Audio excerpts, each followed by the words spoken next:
What is up, guys? Welcome back to the channel. Today's reaction video is a real reason why US Navy has 11 aircraft carriers.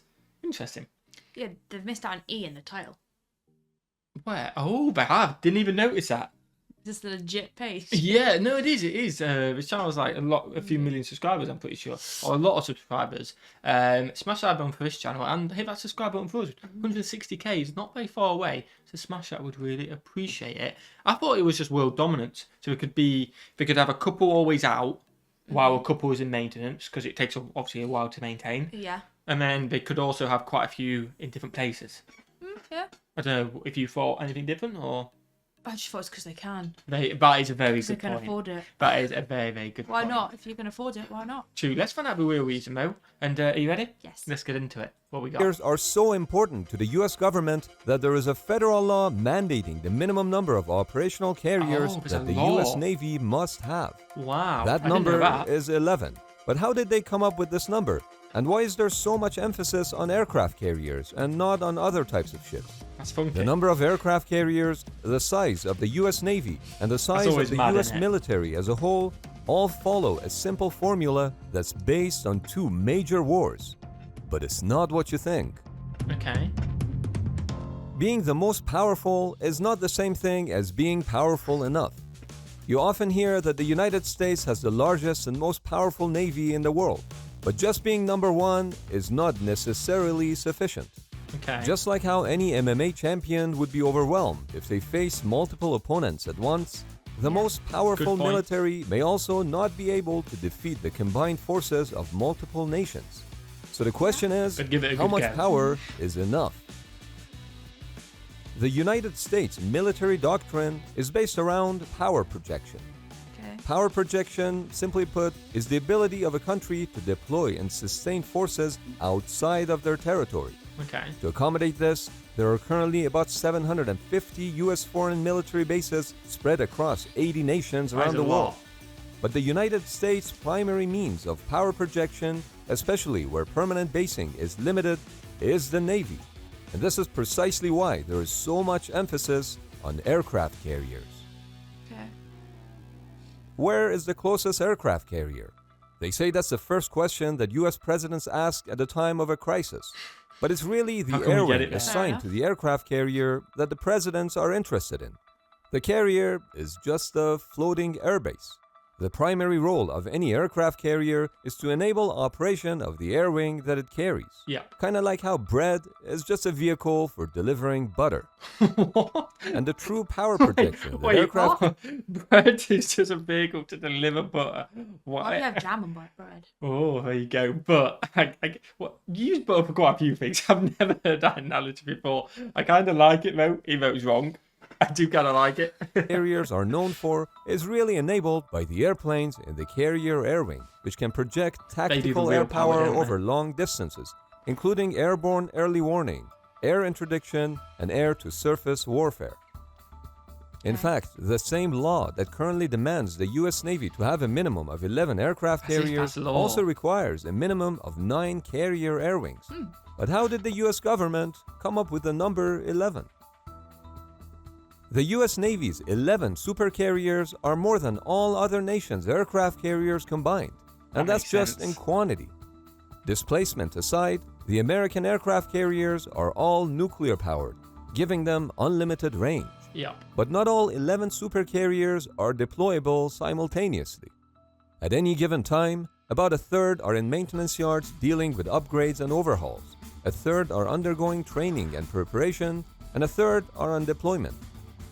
Even though, if needed, more carriers could be rushed into deployment, the total number of deployable supercarriers is far from the nominal 11. That In makes practice, sense. 2 to 3 supercarriers are deployed at any given time, and that is enough.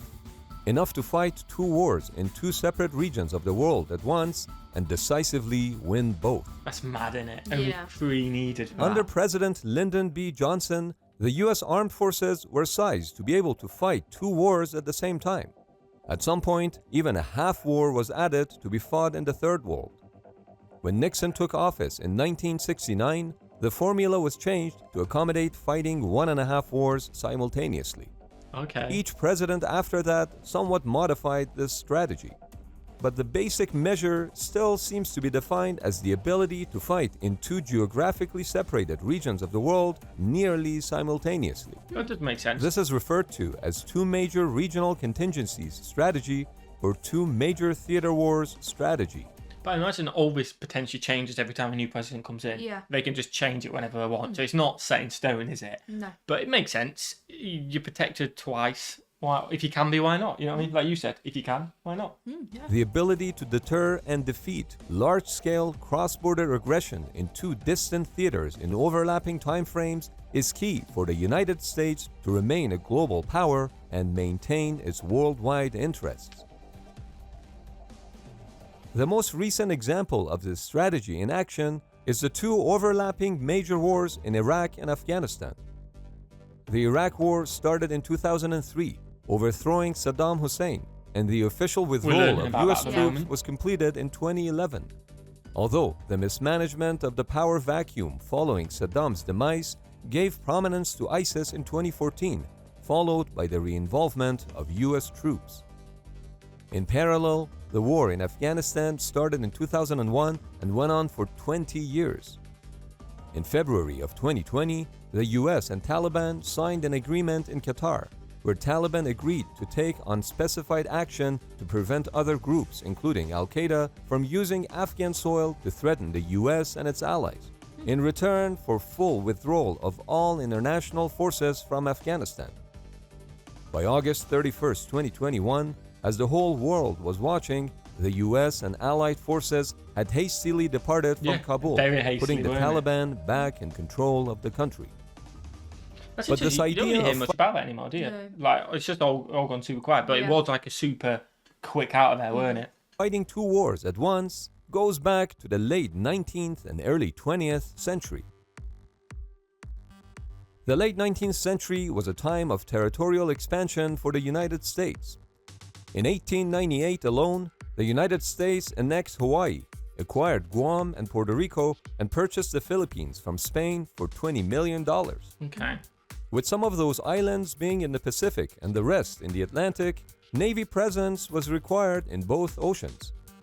The completion of the Panama Canal in 1914 allowed the crossing of ships from one side to the other, which meant the US Navy could be present in both oceans without having twice as many ships. Efficient. But by That the is efficient. 1930s, with the rise of new regional powers to the west and the decline of the Royal Navy to protect the United States against threats from the east, it became necessary for defense planners to consider the possibility of confronting two threats simultaneously, from Germany on the east and from Japan on the west. Now it's two completely different nations. The result isn't it? was the 1940 Vincent Walsh Act, also known as the Two-Ocean Navy Act, which funded a 70% increase in the size of the US Navy fleet. This was the largest naval procurement bill in US history, authorizing $8.5 billion at the How many time planes? for a naval expansion program that put emphasis on aircraft and aircraft carriers. This resulted in the construction of 18 aircraft carriers and expansion of air and naval facilities across the Pacific. Now, it's one thing to come up with a concept or strategy, like one that allows for fighting and winning two major wars simultaneously. But it's a whole other thing to actually come up with the numbers. Yeah. How many Army divisions, how many Air Force fighter wings, and how many Navy carrier strike groups are how do you required pick that? to support such a strategy? And within each one, say the Navy, how many and what types of ships are exactly needed?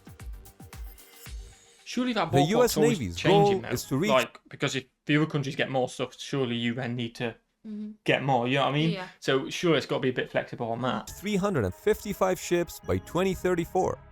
Currently, they have 298. And Okay. at the rate that they're going, retiring 2-year-old ships, it's debatable that they'll hit that goal.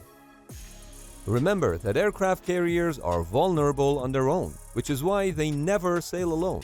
Okay. A variety of ships are needed to support the carriers when deployed, which is why Navy ships like cruisers, destroyers, and at times submarines and supply ships accompany carriers in a formation known as a carrier strike group.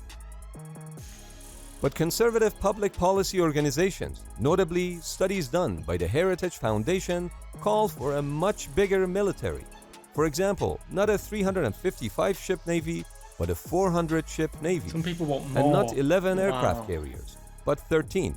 I mean 12 plus 1.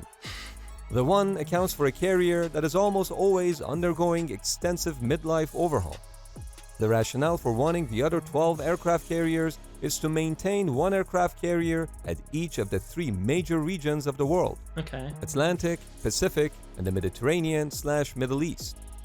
Then to have 3 additional aircraft carriers for each carrier deployed. This is to ensure that the ships, the crew, and the aircraft on board can remain healthy and effective. Less ships could mean longer deployment times, which may not be operationally realistic. And worse The performance as well. 340-day deployment of USS Nimitz, which 40 ended day. in March of 2021, was the longest deployment of any aircraft carrier since the Vietnam War. That's a long time, innit? Yeah. To be out at sea. Even though the proponents of the 2 major theater wars strategy insist that no one has been able to come up with a better and more robust solution for sizing the US military, many. there are massive costs associated with maintaining and growing an even bigger military force, something that has proven difficult given that US military budget as a percentage of the GDP has been declining over the past few decades. Oh wow. But it's still In incredibly addition, high. other forms of threats like cyber warfare could throw a big wrench into the mix. Cyber attacks that can cause widespread disruption to communication systems in the United States, or even worse, in military command, control, and communication systems, could have devastating consequences to U.S. national security. The Two Navy Act of 1940 was written at a time when power projection required physical presence, aircraft carriers, and aviators. That's why we love Top Gun. But would a We've day never seen that, come have we? when No. Tom Cruise stars in Top Hack? Top hack. Interesting. Maybe you should watch Top Gun one day, because I know the new one came out, but we haven't not seen seen it, it. have you? Interesting. So pretty much, then you'd be able to fight 2 wars or 1.5 wars simultaneously at The any legal point. thing shocked me. Actually, yeah, I was surprised it was a law, because then what, if one goes out, you're breaking the law and you've got to just quickly build another more, you know what I mean? But it takes ages, doesn't it? Yeah, there must be a time frame. There must be. Smash the like button and let us know in the comments below. Smash that subscribe button as well, you absolute legends, and watch the video. Have a fantastic day. And we'll see you, legends, in the next one. Peace.